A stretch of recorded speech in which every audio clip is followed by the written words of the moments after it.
Swag. Antayin mo na lang. Ano tumatawag sa'yo? Pops! Excited! Excited, ay! Antayin mo na lang sa bahay. Papasok naman eh. Antay ka na lang ha. Papasok naman dito si Daddy. Ano? Ano? Ang daming sinasabi. Antay ka na lang. Papasok na yung car. Paparking na. Lapit na. Daddy daw, si Banag. Ayan na. Hala, tumalon. Kanina pa niya tinutulak yung pinto eh. Paano magsasarado tayo? Oh, sarado na kayo. Grabe.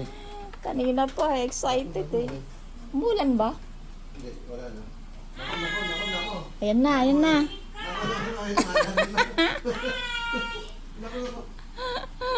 Hawak mo, buti.